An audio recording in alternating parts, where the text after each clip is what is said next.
역사를 직시하는 가운데 미래 세대의 교육에 있어서 보다 책임 있는 행동을 보여줄 것을 촉구할 예정입니다. 저와 기시다 총리는 한일 관계를 조속히 회복 발전시켜 나아가자는 데 뜻을 같이 하였습니다. 결국은 일본은 아랍의 이런 속담이 있지 않습니까? 개가 짖어도 마차는 달린다. 아무리 옆에서 해도 우리는 우리 갈 길 가겠다. 이건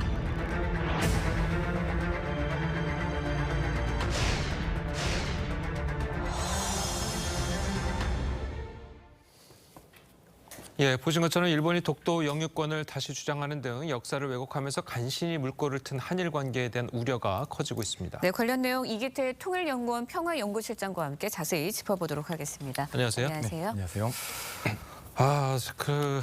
봤을 때 도대체 일본이 왜 저러는지 이해를 못하겠다라고 이야기하시는 분들이 많거든요. 도대체 왜 저러는 겁니까? 사실 역사 교과서는 예정된 수순이었습니다. 예. 사실 학습 지도 요령이 예. 정해지고요. 예. 거기에 따라서 검정 신청이 이루어지고 그리고 검정 결과가 이번에 나온 것인데요.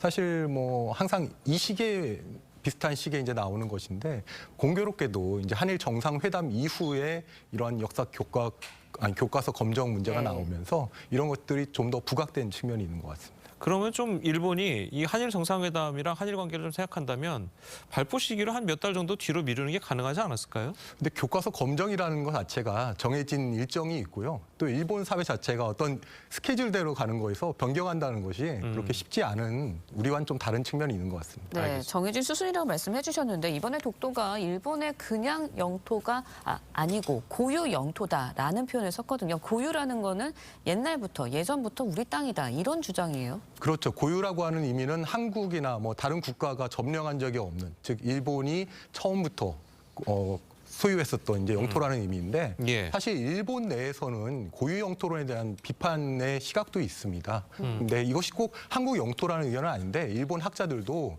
일본 정부의 고유 영토를 그동안 비판을 하면서 이것은 무리가 있다라고 얘기를 했었는데 아베 정권 이후에 이런 고유 영토라는 것이 다시 등장하게 되었고요. 그러면서 이런 주장이 교과서에도 반영이 된 것 같습니다. 그동안 이제 보면은 우리나라는 당연히 우리 땅이니까 더 이상 할 말이 필요가 없지만 일본이 계속해서 이 독도에 관련해 가지고 계속해서 이야기도 하고 틈만 나면 자기들 땅이라고 이야기도 하고 또 교과서에 싣는기도 하고 이런 식으로 계속 도발이라고 해야 될까요? 이런 걸 이어오고 있는데 일본이 독도에 가지는 의미가 상당히 있습니까? 어떻습니까?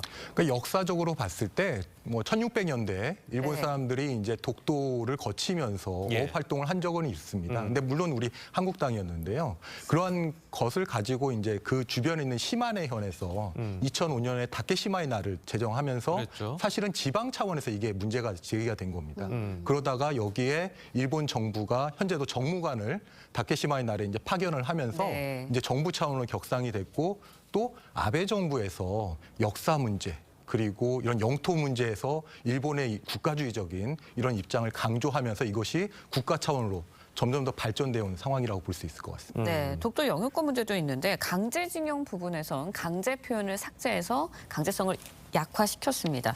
결국 이제 과거사 문제들을 사과하지 않겠다는 뜻 아닌가라는 생각이 드는데 앞서서 김대중 전 대통령과 오부치 선언을 계승한다고 발표를 하기도 했거든요. 근데 이건 계승하지 않겠다는 것 아닙니까? 그러니까 일본 정부가 김대중 오부치 선언에서 식민지 지배를 직접적으로 사죄한 적이 있고요. 예. 또 2010년도 간담화를 통해서도 사과한 적이 있습니다. 그런데 문제는 역시 아베 정부 들어서서 2015년도에 한일 강제병합 100주년을 네. 통해서 이제 아베 담화를 발표했는데 이때 얘기했던 것이 앞으로 사죄는 후속 세대들이 하지 않도록 하겠다.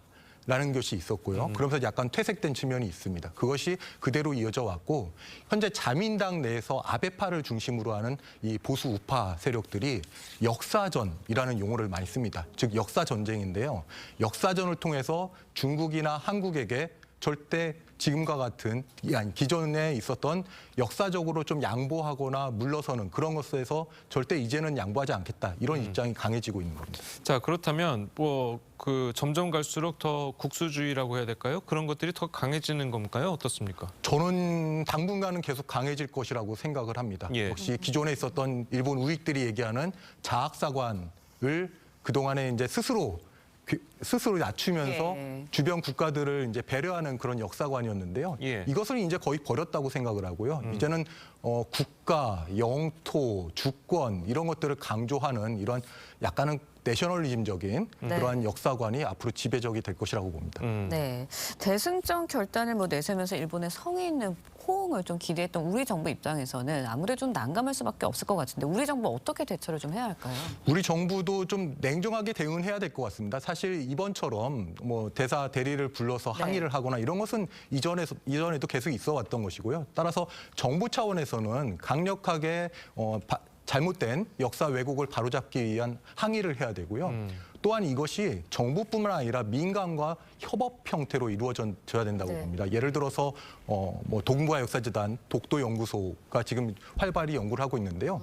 일본에서는 이런 연구소가 없는 것에 대해서 상당히 부러워하고 있습니다. 그래서 우리가 민간의 독도연구소 그리고 정부 차원에서의 독도연구소에 다양한 지원 확대를 통해 가지고 우리가 논리적으로 역사의 사실에 대해서 근거해서 논리적으로 일본을 이길 수 있는 이런 것을 마련해야 될 것 같습니다. 예, 아까 이제 그 시장님께서는 점진적으로 이제 일본이 국수주의나 아니면 그런 것들이 강해질 것이다라고 이제 예측을 하셨는데 일각에서는 지금 뭐 4월 선거를 앞두고 네. 일본 정부가 어쩔 수 없이 좀 이런 모습을 보이는 것이다. 선거가 끝나고 나면 조금 유하게 돌아설 가능성도 있다. 자, 이렇게 해석하시는 분들도 있거든요. 그 부분은 어떻게 보십니까? 저는 거기엔 동의하지 않습니다. 일본 정치에 있어가지고 선거 이슈에서 외교, 한일 관계는 그다지 중요하지 않습니다. 역시 경제 상황, 지금 우크라이나 전쟁 이후에 예. 고물가 등으로 인한 경제가 악화되고 있기 때문에 예. 선거에 있어서 우리도 그렇습니다만 국민들의 삶과 직접적으로 연결된 경제 상황에 관심이 있지 한일 관계라든가 뭐 외교에 대해서는 그다지 관심이 없기 때문에 그리고 지방선거이기 때문에 어떤 예. 국회의원 선거나 지방선거라고 하는 측면에서는 그다지 영향이 없을 것 같습니다. 그럼 선거 끝나고 나중에 그 한일 정상들이 다시 만났을 때 기시다 총리가 뭔가 뭐 사죄의 발언을 한다거나 그런 비슷한 이야기를 한다거나 그럴 가능성도 없다고 보십니까? 저는 현재로서는 그렇게 쉽지는 않다고 봅니다. 그러니까 아까도 말씀드렸지만 아베 정부 이후에 하나의 이 흐름이 있다고 봅니다. 예. 따라서 한국 정부에 대해서 어떤 과거사적으로 사죄한다는 것이 정말 쉽지는 않지만 우리가 이제 이번에도 어떤 표명이나 어떤 단어에서 조금 더 얻어낼 수는 있을 것 같습니다. 한일 관계가 진전이 된다면 조금 더 진전된 표현이 나올 수 있습니다만은 뭐 지금 현재 상황에서 그다지 큰 변화는 없을 것 같다는 생각이 듭니다. 예, 네. 알겠습니다. 자, 오늘 실장님 말씀은 여기까지 듣겠습니다. 잘 들었습니다. 고맙습니다. 고맙습니다.